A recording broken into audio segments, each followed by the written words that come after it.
Hello, BookTube. I've got a little bit of mail for you, probably some fun stuff that I thought we'd go over together. I'm still considerably off my game here on BookTube, and I'm trying to get back in the swing of things, trying to reopen that space for making BookTube videos. So we'll just do a couple of things here. The first one is a periodical. It's the Times Literary Supplement, the TLS, which has a long article. The very first one is by Camilla Nord, in which she reviews 3 books on something that was just on the cover of Harper's Magazine as well. The mental illness epidemic is the subtitle of the title of her review, Are You Hurting? And she reviews No More Normal by Alistair Sandhouse, The Age of Diagnosis by Suzanne O'Sullivan, and Searching for Normal by Sammy Tamimi. It's a long and very thoughtful review. A roundup review is always difficult to do. Editors love them because you get to clear off more than one book from your docket, but it's difficult to do well because you want to do justice to all 3 books. It's a fair review. It's a fair piece on all 3 books. It, to my mind, doesn't really talk enough about the elephant in the room, and I've only read one of the 3 books, but it doesn't talk about the elephant in the room barely at all. Certainly not to the extent that it should, which is an unbelievable, freakish Marvel Comics level of overdiagnosis for so-called mental illness. In which the illnesses themselves are described and codified into the latest edition of the DSM under the direction, at the dictation, and through the bullying of the gigantic multi-billion-dollar pharmaceutical companies that are peddling these so-called cures. It is a self-evidently fraudulent system, and it has led to a poisoning of the mental groundwater on the whole subject. That has now entered just the popular parlance, where people talk about my OCD or I'm a little OCD. You aren't OCD at all. They talk about being on the spectrum. You're not on the spectrum. You're not on any spectrum. There is no spectrum. All of this stuff is being pushed. These concepts are being pushed by the people who are selling the snake oil that is alleged to treat it. It's an entirely fraudulent system from the top to the bottom.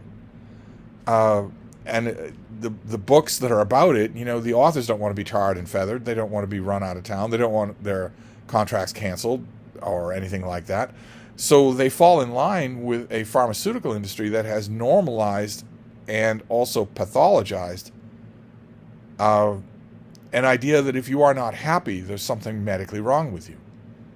If you're not happy every minute, there's something medically wrong with you. Or if you're a little fussy, there's something medically wrong with you. You should become a forever patient. You should become a medical patient forever. There's no cure for it, especially if you can get the DSM or psychiatric associations to say that it's neurological. Well, then there's no cure for it. So you'd better take our medicine for the rest of your life, instead of learning self-control or to live with rocky patches. So that on the one hand, I admired the piece. I've done roundup reviews of books before, and the more serious the books in question are, the more tricky it is to do a roundup review of more than one. But on the other hand, the subject to me is, to use the overused common word, problematic. So much of the subject is simply taken as read when there's actually no objective. Anyway, I also looked at the letters page of this latest TLS, which has a number of letters about ongoing subjects: the South Sea, the slave trade and profiteering from the slave trade, the nature of free speech, etc., etc. But one book that has received a couple of letters recently, one in consecutive letters columns, is called Lucid Dying by Sam Parnia, in which he devotes a whole book to rehearsing anecdotes about stories about so-called near-death experiences that thousands and thousands of people attest to near-death experiences that are mutually contradictory and mutually exclusive. There has never been a Hindu who has a near-death experience in which Jesus appears, and vice versa. And also, obviously, no verification whatsoever. The primary assumption, the standing assumption of a near-death experience is that you are going somewhere. And then the question in Parnia's book, for instance, becomes, where are you going? How are you getting there? What's the nature of the transport system, etc.? Without any challenge being made to the whole idea of going somewhere. In order to go somewhere, there would have to be some part of your body that is invisible, that is you, that has all your memories and all your experiences and maybe your hairline at age 22, and that can go somewhere. That is the starting point for a lot of so-called, like in this book, a lot of so-called scientific discussions of this subject, when there is no such thing as ghosts. You are not inhabited by a ghost. You are not living in your body. You are your body. If you're going to say otherwise, much less if you're going to posit a whole book on the subject of otherwise, then the first thing you have to do is unequivocally demonstrate the reality of that thing. And you can't. And if you can't demonstrate the reality of that thing, well, then the whole idea, the whole opening idea you have that something in you is going somewhere, falls to the ground. If there's nothing in you, your body certainly isn't going anywhere. The EMTs have kept an eye on it the whole time. So if you don't have something in you that is going somewhere, well, then what we are talking about here is altered brain chemistry. And that book got the review of that book got a response in the last letters page, and it gets a response in this letters page too that I thought I would read to you. In his review of Sam Parnia's Lucid Dying, Raymond Tallis asks a question about so-called near-death experiences, and this is the question. How can pathological brain activity open the door to alien realms entered briefly, but unforgettably, as we advance towards, then are snatched from, death? That is the question. And the letter writer goes on. And the answer? Pathological brain activity does no such thing. There is no door. There are no alien realms. Literally every sensation described by the people who fill Parnia's collection of anecdotes, and then in parentheses, the letter writer writes, calling this book of science would be the equivalent of slapping Max Planck in the face, can be induced in perfectly healthy people by altering their brain chemistry, as anyone who has ever tripped on LSD can attest. If Tallis or Parnia wants to posit an alien realm, they should let the internet be their guide. Pictures, or it didn't happen. Which is a letter that I 100% agree with that letter, and it's no surprise that I should, because I wrote it. so I'm very glad that the TLS chose to let a little common sense into the discussion. I will not write a letter about the massive overdiagnosis of so-called mental illness. There would be no point. That train has left the station. But so that was the periodical. And then we have a box, one huge box, which is not, I'm pretty sure it's not the extent of the day's mail, but it definitely deserves a video on its own, because it is a gift from one of you, and it is a reflection of something that I have mentioned on this channel just recently, and this gives me a perfect opportunity to mention it again, which is that we are in summer now. We are approaching high summer, and that is library book sale territory. That is when libraries have their outdoor sales or their indoor sales, and when more people go. And I made a point about this in an earlier video. This is a perfect opportunity to repeat it. Those library book sales that you love so much are no longer your own. They are now mine. The trap of watching my videos has now sprung upon you, because there are rules now for your library book sale. You must go to every one, every weekend. Never mind what the partner is saying about the wedding rehearsal you've got to go to. Which is more important here, a wedding rehearsal or me? I trust the answer to that question is obvious. So you must go to every library book sale within the range of your precious cars. I don't have a car, so you have to do it for me. You have to go to your library sale, and you have to take pictures of all the sections of the library sale that will appeal to Steve, not that will appeal to you. You are not shopping for yourself. You are shopping for me. So you just take pictures of all the sections of the library book sale that you think would appeal to me and email them to me. Right there while you're waiting. And then you must stand around and wait for me to respond.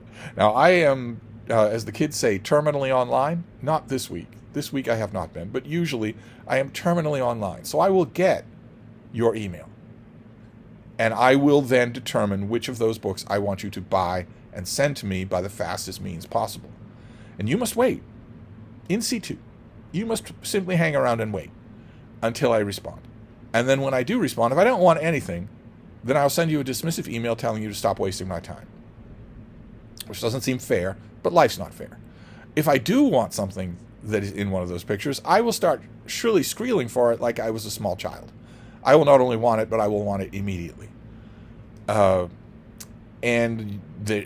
your course of action after that is to sweep the desired items off the shelf, pay for them, rush to the nearest post office, fill a box with those items, add some Mega Stuff Oreos, and mail it off to me. Okay? And this box is a reflection of that. Because this is being sent to me under exactly those circumstances. So let's see what we have here. Oh, very nice. Okay, this person, the person who sent this, found Alan Human's book, Crime Fiction. This is a massive reference work. They found only volume 2. Volume 1. This is volume 1 of volume 2. This was a shelf-sized reference work that shows it has, if I remember correctly, it has an introduction and then a massive amount of tabled information about crime fiction, which is a current obsession of mine. So, good. Very good to have. I don't know, I thought it was wise to send up a shrill call for volume 2, for volume 1 of the 2-volume set, even though the other volume wasn't there, because, better to have half than to have none. Let's see what this next one is. Oh, okay, great. This is John Fuller's commentary on Auden. I have wanted this book. I have been waiting for it to show up at the Brattle Bookshop ever since a few years ago when I did an incredibly deep dive into Auden. I used to poo-poo his poetry. I used to think there's not much here. Not only are these things fairly flat-footed metrically, but they're also ugly. I'm not sure that my deep dive into Auden changed either one of those initial reactions, but nevertheless, I went way beyond my usual pussyfooting. The usual pussyfooting is just to read all the nonfiction that Auden wrote, which is all great. Instead, I dove into the poetry, and I'm really glad that I did. I found a lot in it that I had just not wanted to see in the decades before. And while I was doing that, I was reading Auden biographies, and I was reading even some things that approach literary criticism of Ovid. Actual academic literary criticism is poison, but I was reading things that were like that were close to it, and this kept coming up in the further reading sections of those books. And so I just expected that sooner or later I would find it at the Brattle, but someone found it at the library bookstore first. What else is in here? Oh, right. Okay, we have Peter Martin's biography of Boswell. I've shown this on this channel before, and I found it twice in the last 15 years at the Brattle Bookshop, but only the hardcover, not the paperback. And both times, one of you put up your hand to want it, because I have been praising Boswell's Life of Johnson the whole time I've had this channel, and for 60 years before I had this channel. Not only Boswell's Life of Johnson, but also Boswell's London Journal, which gets a bad rap. It falls in the shadow of the Life of Boswell, same as everybody else does. The Life of Johnson, same as everything else that this author wrote, does. But it's really good. The London Journal is really good. So, I mean, my yardstick for library book sales was, would I grab it if I saw it at the Brattle for $1 or $2 or whatever they are at a library book sale? And the answer here would be a definite yes. So now I have the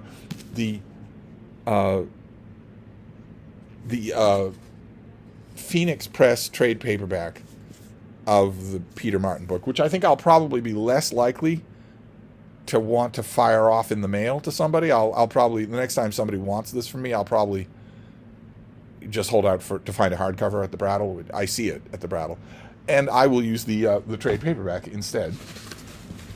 Let's see here. Oh, there's a card. Very good. Very good. What else is in here? Oh, this is well packed. Oh, very nice. Nice copy of John Gardner's Life of Geoffrey Chaucer. I love this book. Critics at the time savaged it when it came out. This was in the 70s. Yes, 1977. Some critics, more memorably than others, one in particular wrote an immortal takedown of this book. And I don't know that Gardner's Life of Chaucer is still in print. It might have worked. Gardner is mostly not in print anyway, but this is the work of he would have hated this, but a passionate amateur. And it is, I think, wonderful. It's full of stuff and novelistic bits of business, as you could hardly expect it wouldn't be, coming from a novelist, in my opinion, a very good novelist. But I think that mostly turns out to be for the benefit. That mostly turns out to be beautiful. In fact, speaking of beauty, let me read you the ending of this book. Whenever I have it in hand, I always do that because the ending is so wonderful. The ending is just so wonderful. Let's see here. We are very old Geoffrey Chaucer. He is on his deathbed. When he finished writing a passage that Gardner has just quoted, he handed the quill to Lewis. He could see the boy's features clearly now, could see everything clearly, his whole soul in his eyes. Another line out of some old poem, he thought sadly, and then, ironically, more sadly yet, farewell, my book and my devotion. Then, in panic, he realized, but only for an instant, that he was dead, falling violently toward Christ. The whole book is full of gems like that, and my copy is falling apart, so this copy is not. It's in perfect condition, so that's great. Glad to have it. What is this next one? Oh, right. Okay, great. Oh, right. This is bringing back memories here. This is John Drury's great book. This is a Penguin trade paperback of a book that came out in 2013. This is Music at Midnight, his great book about George Herbert, who is, again, largely overshadowed by his poetry contemporaries. His poetry is really, really good. Real John Donne-style brain twisters, a lot of it, but also gorgeous. And Drury's book is fantastic. It is the perfect marriage of biography and literary study. And in this, one of these orange-spine Penguin trade paperbacks, of which I don't have enough for my mind. So fantastic. Biographies and literary studies that I will just keep. And then what is... Okay, we're at the last one here. So we can get rid of all this stuff. We're at the last... Oh, right. Okay. Right. Okay, this is in a little battered shape, but that's all right. This has got to be a book club edition. Yes? No? Oh, come on. It's got to be. Yes, it is. This is book club edition, which I've never seen. I had this once upon a time. I actually hauled it on this channel years and years and years ago. But I found the trade edition. I found just the normal bookstore edition. The book club edition is smaller and squatter. This is In Memory Yet Green, one of the autobiographical volumes of Isaac Asimov that are this one's in a little bit of rough shape, but I can clean this up a lot. And I got the normal sized hardcover that I got 6 years ago, probably, is long gone and was less comfortable to read. These science fiction book club editions are great, and it feels extra fitting to have an Isaac Asimov volume, even if it's nonfiction, in a science fiction book club edition. Asimov is a terrific writer. I don't know if that's a déclassé thing to say in 2025 or where people stand with him, but he's a terrific writer. He almost never wrote a boring book. And his autobiography is one of the models for what I have in mind for my own autobiography. Not as much as the 2 volumes by Anthony Burgess, but they sort of stand alone. But close. An autobiography that is also fun to read. And this is fun to read. So, again, when the sender showed me pictures of this, I squealed for it. Even though I was kind of hoping that if I really scanned the pictures closely enough, I would see some other volumes. I think the Science Fiction Book Club brought out 3 volumes of Asimov's autobiography in their own editions. I think they did. I'm not sure about that, but they very rarely did nonfiction, so I'm happy to have this. Very happy to give it another reread. So there you go. A compelled library book sale where it wasn't really voluntary. I've got a card with paw prints on it where it wasn't really voluntary, but then it's not going to be for this sender or for any of you. So it's Friday. There's a library book sale near you in your precious car this weekend. So you are to go to that library book sale and follow the aforementioned rules. Go to every library book sale near you, photograph the shelves that will interest Steve, ignore everything else, you're not there for yourself, send the pictures to Steve, wait patiently until Steve responds, and then if Steve responds with childish squeals, pack up everything that he wants and send it to him immediately. Those are the rules for the library book sales. You are free to include a card. So there you go. That is the mail for today. I'm going to wrap this up for now, but I'll be back. Thank you, BookTube.